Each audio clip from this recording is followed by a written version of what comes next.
three. Today we're doing Sew Like a Pro alterations on a skirt.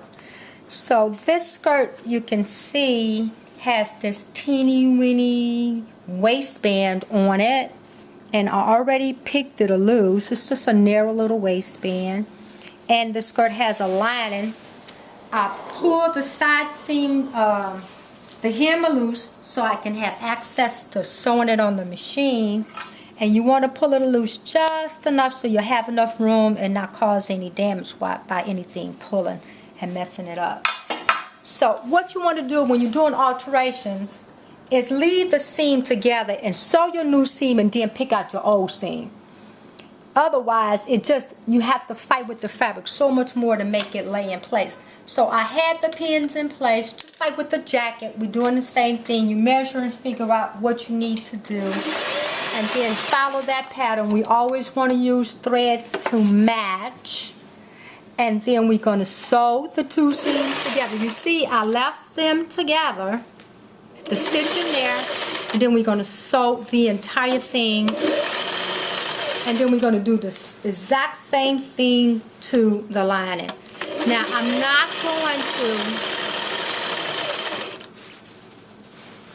not going to cut this down. So the same thing all the way up. So you need the same measurement taken up from the waist. I started at the hem all the way up to the waist.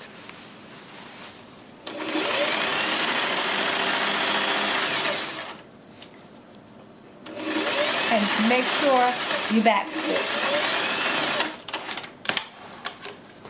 Now here, I'm going to pick a little bit of this loose at the waist.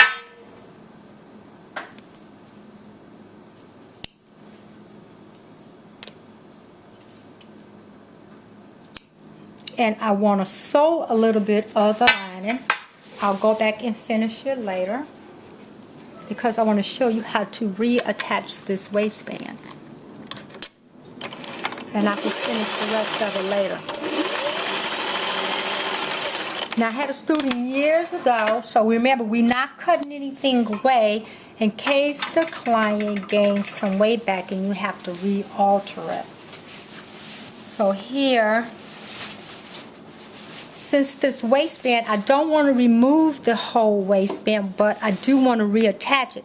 But I want it to line up right here at the side seam, so I'm going to pull this seam down just a little bit, and I'm going to take my scissors and I'm going to give myself a little notch right there, and then I'm going to take the other side and move it over and do the same thing and give it a little notch.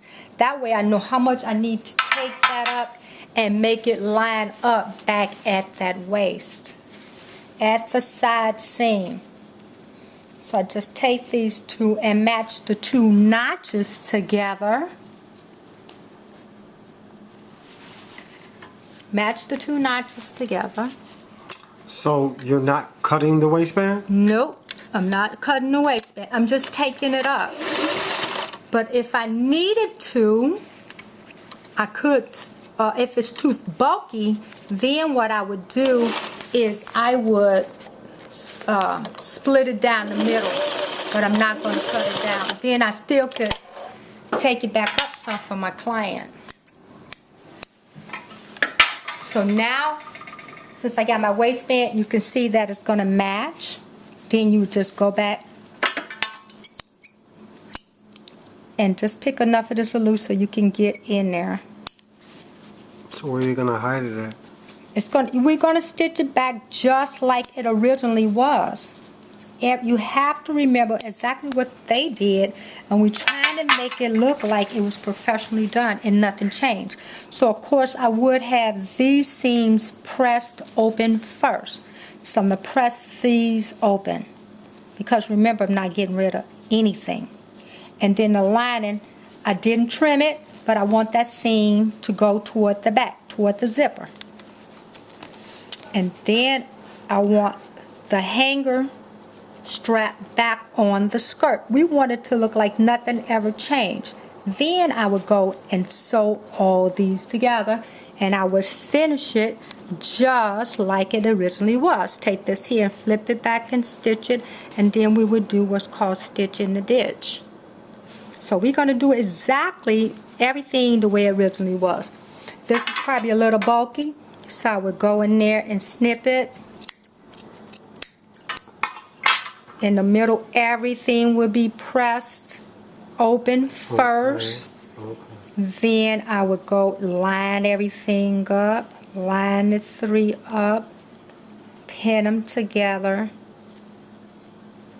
It's pinned to the waistband, and then open this up enough to stitch it. Stitch through all the layers together. And just take your time so you can do a really good job. You won't cause any damage and don't have to worry about picking things loose. You can see I have to do this in the exact same seam allowance that originally it was. And this is only like 1/4 of an inch. So move that out so I can get a little more room for sewing. Stitch those in place. My little strap, my hanger strap, I need it back on my skirt.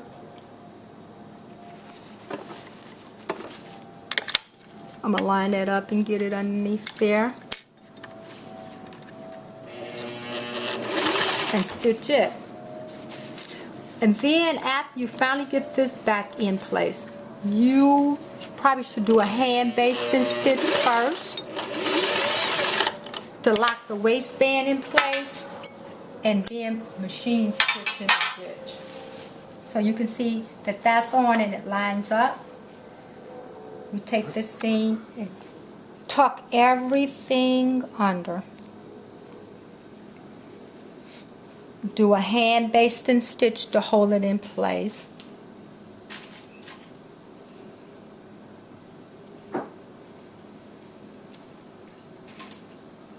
A quick whip stitch. And then what is called stitch in the ditch is you take the needle and put it right under the waistband. You can see that stitch is already under there. And then you stitch it in place. Pull it a little bit while you're sewing it, and it's going to hide everything. And when you finish, it'll be perfect. It'll look just like you never did anything before. But we need that basting stitch so it don't shift because it's a little bow. Let's do that first. And then you can see I did the basting stitch and I did the stitch in the ditch. That's on the other one. It's finished. So then you just want to hem the bottom of the skirt just like it was with a nice blind stitch.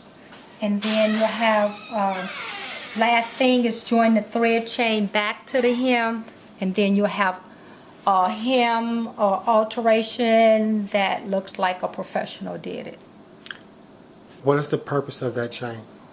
Is to keep the lining from pulling up every time you put your skirt on. Your lining, sometime it'll crawl. This will stop the lining from crawling and make them stay connected to each other. It's going to stay in place. It won't move. And you can check out my other video, show you how to do a thread chain. Sew like a pro.